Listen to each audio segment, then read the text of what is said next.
finished. I know this vision was a result of my intense meditation upon the idea of perfection, for my meditations invariably bring about union with the state contemplated.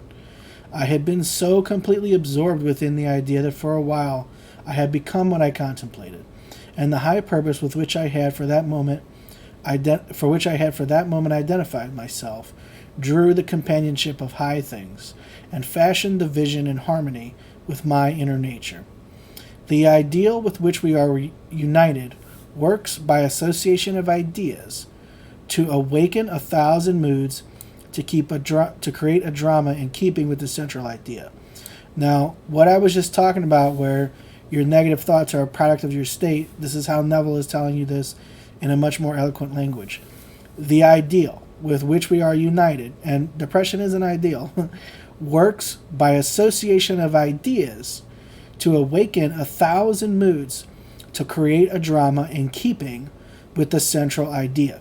So this also explains why sometimes you have manifestations that you didn't specifically imagine.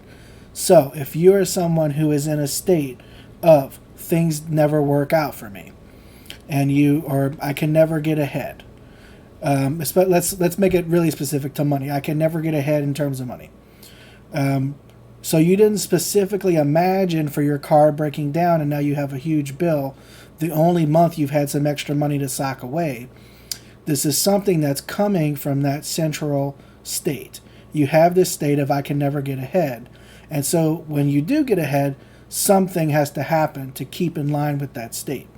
Now, to go with a somewhat opposite positive towards that, you could say, like, random money always comes to me. Like, I'm always encountering more money in ways that I never imagined for. You could say, like, I'm always getting surprise money in ways I never imagined for. And, have an experience where literally people you haven't talked to in years send you checks, or you get a piece of mail saying that, oh, you actually had a refund we never sent you, or a place you worked 10 years ago sends you a paycheck you thought you were like, I didn't know I still had money from these people, or lets you know that you actually had a retirement account with them, and you go to check it and it's gained all this interest in the meanwhile. So you never specifically imagined that this place where you worked actually had a retirement account for you and it's earned all this interest. But now they're sending you the packet, and yeah, it's your account, and yeah, the money's in it. But so these are things that are a product of the state, which is really what the power of identifying with a really great state is. Because once you're in that state, you'll just automatically have all these really great manifestations that you didn't have to spend any amount of time or mental effort in moving into them. None at all. Like, it's just you effortlessly walk into a so much better life experience. My mystical experiences have convinced me that there is no way to bring about the perfection we seek other than by the transformation of ourselves.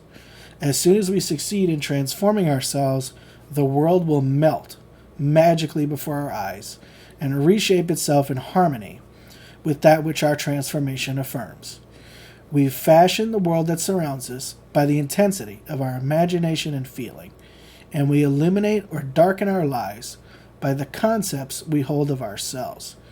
Nothing is more important to us than our conception of ourselves, and especially is true of our concept of the deep, dimensionally greater one within us. What he's talking about there is your imagination. The way you think and feel about your imaginative power is really, truly the most important. So if you are imagining for something you really want, but all the time you're thinking, truly your dominant feeling is, I don't know if this is going to work. I really don't believe in this shit, but let me try it anyway. You can certainly indefinitely experience imagining it and not getting it. Or to make it specific, if you're imagining for it, but throughout the day you just really feel that you don't have it and you're never going to get it, that really is your dominant feeling, and that's what's going to express. But primarily what he's talking about here is, how do you think about imagination? Do you think imagination is God?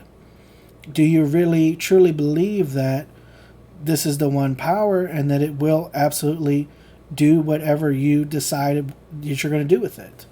And then what is your sort of current concept about how successful you are with imagining? I have to deal with this and confront this when it comes to revision.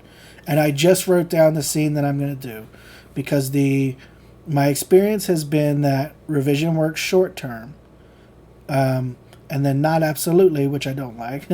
But then for deeper past things, I don't really see any effect. And I would like to have that be in place. I would like to have deeper revisions have a noticeable and dramatic effect.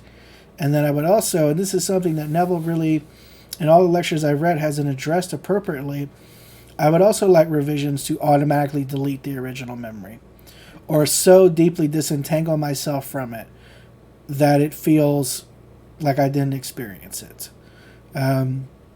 which I fully know is possible. But basically, I want revision to be useful in forgetting, which ultimately is what you're trying to do with revision anyway. You're trying to basically delete something from your body of belief. Those that help or hinder us, whether they know it or not, are the servants of that law which shapes outward circumstances in harmony with our inner nature. It is our conception of ourselves which frees us or constrains us, though it may use material agencies to achieve its purpose. Because life molds the outer world to reflect the inner arrangement of our minds, there is no way of bringing about, just making sure it looks right, there's no way of bringing about the outer perfection we seek, other than by the transformation of ourselves. No help cometh from without. The hills to which we lift our eyes are those of an inner range. It is thus to our own consciousness that we must turn as to the only reality, the only foundation on which all phenomena can be explained. We can rely absolutely on the justice of this law to give us only that which is of the nature of ourselves. To attempt to change the world before we change our concept of ourselves is to struggle against the nature of things. There can be no outer change until there is first an inner change, as within, so without.